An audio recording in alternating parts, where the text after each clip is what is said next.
நேரு மேல்நிலைப்பள்ளி புதிய கட்டிடத்திற்கு நம்முடைய பாராளுமன்ற உறுப்பினர் அன்பிற்குரிய சகோதரர் KN அருண் நேரு அவர்கள் வழங்கிய அந்த நிதியில் புதிய பள்ளி கட்டிட அடிக்கல் நாட்டு விழாவிற்கு தலைமையேற்றிருக்கின்ற மரியாதைக்குரிய மாவட்ட ஆட்சித்தலைவர் அவர்களே,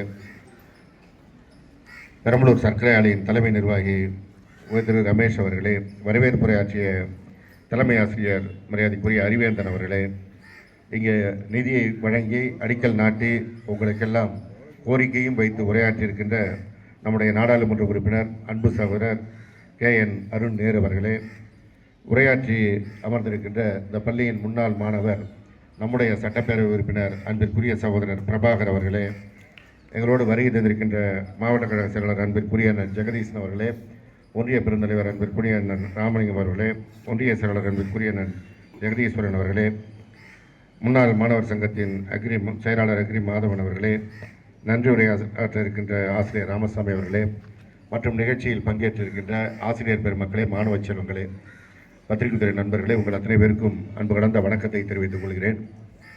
பள்ளி நிகழ்ச்சியில் கலந்து கொள்வதென்றால் எங்களுக்கு மிகுந்த மகிழ்ச்சியாக இருக்கும். ஏன்னா நீங்கள் தான் நாளை இந்த தமிழகத்தை, இந்தியாவை வழிநடத்த இருக்கிறவர்கள். உங்கள் கரங்களில் தான் இந்த நாட்டினுடைய எதிர்காலம் இருக்கிறது. அதனால் உங்களை பார்க்கறதுனால எங்களுக்கு சந்தோஷம். அந்த வகையில் இந்த நிகழ்ச்சி ஒரு சிறப்பான நிகழ்ச்சியாக உங்களை எல்லோரும் ஒருங்கே சந்திக்கின்ற வாய்ப்பு. நம்முடைய மாண்புமிகு தமிழ்நாடு முதலமைச்சர் அவர்கள் நீங்கள் எல்லாம் எதிர்காலத்தில் சிறந்த எதிர்காலத்தை பெற வேண்டும் என்பதற்கு தான் பல்வேறு திட்டங்களை அறிவித்து செயல்படுத்தி கொண்டிருக்கிறார். இந்தியாவில் எந்த மாநிலத்திலும் இல்லாத திட்டம் நம்முடைய மாநிலத்தில் தான் நம்முடைய முதலமைச்சர் கொடுத்துருக்கிறார். இப்போ நீங்கள் இங்கே படிக்கிறீங்க, அடுத்த ஆண்டு கல்லூரிக்கு போகிறவங்களுக்கு மாதம் ரூபாய் 1000 வழங்குகிறேன் நம்முடைய முதலமைச்சர் அறிவித்து அந்த திட்டம் நடைமுறையில் இருக்கு. அந்த திட்டத்தின் பேர் என்னம்மா? யாருக்கும் தெரியாதா?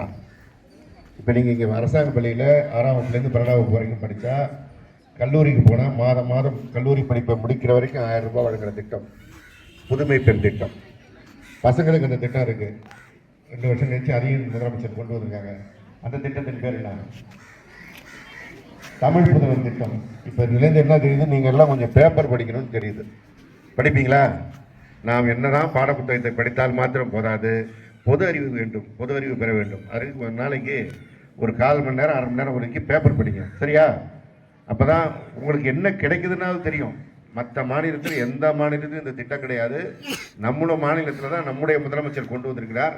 காரணம், எல்லோரும் கல்லூரி கல்வியை பெற வேண்டும். ஏழை குடும்பத்தை சார்ந்தவங்க, கிராமத்தை சேர்ந்தவங்க, அவங்களுடைய பெற்றோருடைய வசதியின்மை காரணமாக படிக்காமல் இருந்துடக்கூடாதுன்னு தான் நம்முடைய முதலமைச்சர் இந்த திட்டத்தை கொண்டு வந்திருக்கிறார். இன்னும் சொல்லப்போனால் இந்திய அரசாங்கம் இப்போ ஒரு இலக்கை நிர்ணயித்து செயல்பட்டு கொண்டிருக்கிறாங்க. என்னன்னா, உயர்கல்வி பெறுகிறவருடைய எண்ணிக்கை 50% உயர்த்த வேண்டும் என்று இந்திய ஒன்றிய அரசாங்கம் முடிவு செய்து அதற்கான நடவடிக்கை எடுக்குது. காரணம், 27% பேர் தான் இந்தியாவில் உயர்கல்வி பெறுறாங்க அப்படின்னு புள்ளி விவரம் இருக்குது, நம்முடைய மாநிலத்தை தவிர. அதுதான் முக்கியமான செய்தி. அவங்க 50% இலக்கை நிர்ணயிக்கிற இந்த நேரத்தில் நாம் தமிழகத்தில் எவ்வளவு உயர்கல்வி பெறுறோம்னா 52% பேர் நம்முடைய மாநிலத்தில் தான் உயர்கல்வி பெறுகிறோம். இதற்கு காரணம் முத்தமிழறிஞர் கலைஞர் அவர்கள் கொண்டு வந்த திட்டங்கள் தான். கல்லூரிகளை தமிழ்நாட்டில் அதிகம் திறந்தவர் அவர் தான். அதற்கு பிறகு திருமண உதவி திட்டம்னு ஒரு திட்டத்தை கொண்டு வந்தார். 8ஆம் வகுப்பு படித்திருந்தால் அந்த பெண் குழந்தைகளுக்கு 5000 வழங்கப்படும்னு ஒரு திட்டத்தை கொண்டு வந்தார் முதல்ல. அதனால் எல்லா பெற்றோரும் தன்னுடைய பெண் பிள்ளைகளை 8ஆம் வகுப்பு வரைக்கும் படிக்க வச்சாங்க. 10ஆம் வகுப்பு படித்திருந்தால் 10,000 வழங்கப்படும்னு அறிவித்தார். எல்லா பிள்ளைகளும் 10ஆம் வகுப்பு வரைக்கும் போக ஆரம்பித்தாங்க. பெண் பிள்ளைகளை 10ஆம் வகுப்பு வரைக்கும் படிக்க வைக்கும்போது நம்முடைய ஆம்பளை பிள்ளையும் படிக்க வைக்கணும்னு பசங்களுக்கும் அந்த வாய்ப்பை பெற்றோர்கள் கொடுத்தார்கள். இப்படி மெல்ல மெல்ல +2 வரைக்கும் வந்தது. இப்போ முதலமைச்சர் +2வோடு நின்றுடக்கூடாது, கல்லூரி கல்வியும் பெற வேண்டும் அப்படின்னு நிர்ணயித்து இந்த திட்டத்தை 3 ஆண்டுகளுக்கு முன்பு துவங்கி நடைபெற்று கொண்டிருக்கிறது. இப்போவே 30% மாணவிகளுடைய எண்ணிக்கை கல்லூரி கல்வி பெறுவதற்கு அதிகரிச்சிருக்கிறது புள்ளி விவரம் தெரிவிக்குது. அதை நானே நேரடியாக அனுபவிப்பேன். என்ன காரணம்னா, நான் போக்குவரத்துறை அமைச்சராக நம்முடைய முதலமைச்சர் நியமிச்சிருக்கிறாங்க. ஏற்கனவே பள்ளிக்கும் கல்லூரிக்கும் போன பஸ்ஸுகளுடைய எண்ணிக்கை இப்போ பத்தாமல் கூடுதலாக நாங்கள் அதிகரிச்சுட்டே இருக்கோம் அந்த சேவையை. என்ன காரணம்னு பார்த்தா, இது வரைக்கும் கல்லூரியில் இருந்ததை விட பெண்கள் படித்ததை விட இப்போ படிக்க சேர்றது அதிகமாக இருக்குது இந்த புதுமை பெண் திட்டத்தால். அதே போல் தவப்புதல்வன் திட்டத்தால், தமிழ் புதல்வன் திட்டத்தால் மாணவருடைய சேர்க்கையும் அதிகரித்திருக்கிறது. அதே போல் அரசு பள்ளியில் படித்தால் இந்த திட்டம் கிடைக்குங்கிறனால அரசு பள்ளியிலும் மாணவர்களுடைய சேர்க்கை அதிகரித்திருக்கிறது. இப்படி ஒரு மிகப்பெரிய கல்வி புரட்சியை நம்முடைய முதலமைச்சர் செய்து கொண்டிருக்கிறார்கள்.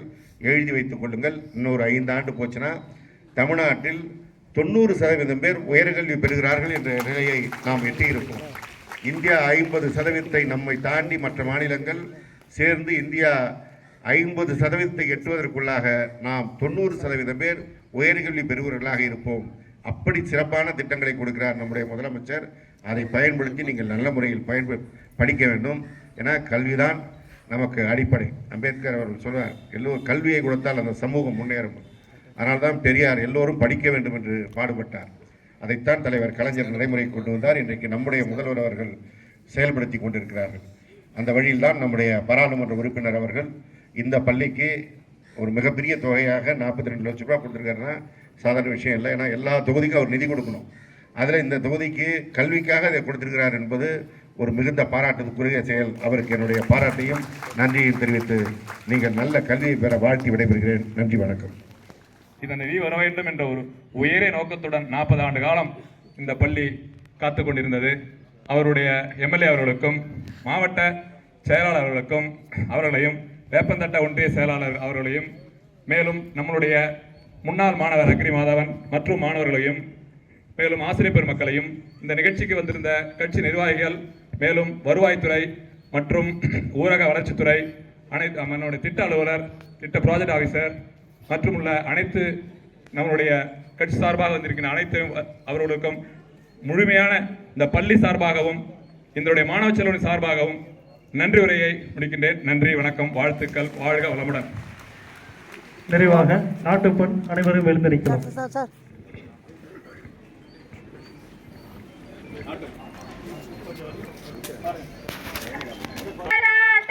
திராவிட உத்கல வங்கா விந்திய ஹிமாச்சல யமுனா கங்கா உச்சல ஜல.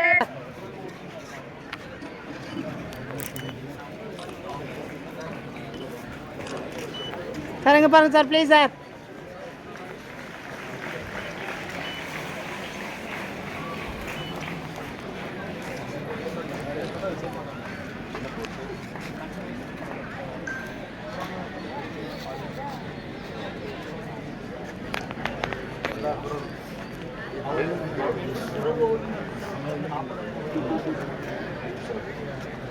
அவங்களுக்கு